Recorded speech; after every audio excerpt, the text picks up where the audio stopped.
الحمد للہ رب العالمین الصلاۃ والسلام علی خاتم النبیین وعلی آلہ وصحبہ اجمعین اما بعد فاعوذ باللہ من الشیطان الرجیم بسم اللہ الرحمن الرحیم قال اللہ تعالی فی سورۃ الانعام قل اغیر اللہ اتخذ ولیا فاطر السماوات والارض وهو يطعم ولا يطعم قل انی امرت ان اکون اول من اسلم ولا تکونن من المشرکین۔ ترجمہ: کہو کیا میں خدا کو چھوڑ کر کسی اور کو مددگار بناؤں کہ وہی تو آسمانوں اور زمین کا پیدا کرنے والا ہے اور وہی سب کو کھانا دیتا ہے اور وہ خود کسی سے کھانا نہیں لیتا۔ یہ بھی کہہ دو کہ مجھے یہ حکم ہوا ہے کہ میں سب سے پہلے اسلام لانے والا ہوں، اور یہ کہ تم اے پیغمبر مشرکوں میں نہ ہونا۔ مشرکین مکہ جو تھے وہ اپنے شرک چھوڑنے کو تیار نہ تھے، اور یہ چاہتے تھے کہ رسول اللہ صلی اللہ علیہ وسلم بھی دعوت توحید چھوڑ کر ان کے دین میں شامل ہو جائیں،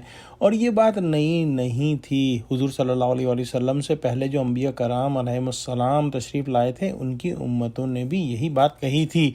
اللہ سبحانہ وتعالیٰ نے حضور صلی اللہ علیہ وسلم کو حکم دیا کہ آپ ان سے فرما دیں کہ کیا اللہ تعالیٰ کے سوا میں کسی اور کو اپنا ولی بنا لوں؟ یہ کیسے ہو سکتا ہے؟ اللہ سبحانہ وتعالیٰ آسمانوں اور زمین کا پیدا کرنے والا ہے، وہ سب کو کھلاتا ہے اور اس کو کھلایا نہیں جاتا۔ اس میں مشرکین کی بے وقوفی پر تنبیہ ہے کہ وہ اللہ تعالیٰ کے علاوہ جن کی پرستش کرتے ہیں انہوں نے تو کچھ بھی پیدا نہیں کیا، اور نہ اللہ سبحانہ وتعالیٰ کے سوا کوئی پیدا کرنے والا ہے، یہ تو خود مخلوق ہیں۔ یہ کیسی ناسمجھی کی بات ہے کہ خالق اللہ سبحانہ وتعالیٰ کو چھوڑ کر مخلوق کی عبادت کی جائے۔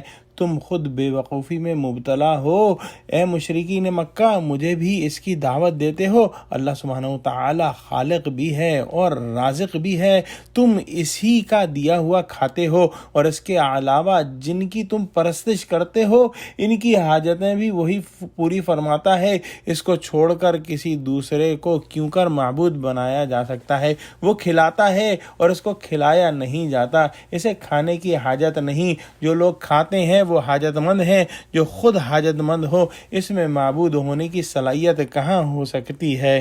یہ مشرکین مکہ اپنے بتوں کو حلوے مانڈے پیش کرتے تھے اور ان کے سامنے نظریں وغیرہ بھی رکھتے تھے۔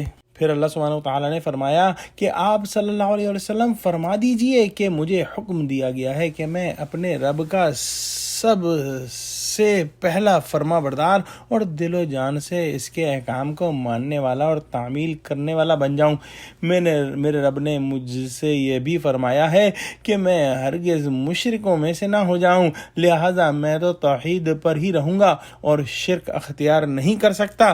تم بھی شرک چھوڑ دو اور توحید پر آ جاؤ۔ دعا کرتے ہیں کہ اللہ سبحانہ وتعالی ہم کو قرآن کا فہم عطا فرما اور ہم کو 100% توحید پر جما دے اور شرک کا شائبہ تک ہم سے دور رکھ۔ آمین۔ وآخر دعوانا الحمد للہ رب العالمین۔ السلام علیکم ورحمۃ اللہ وبرکاتہ۔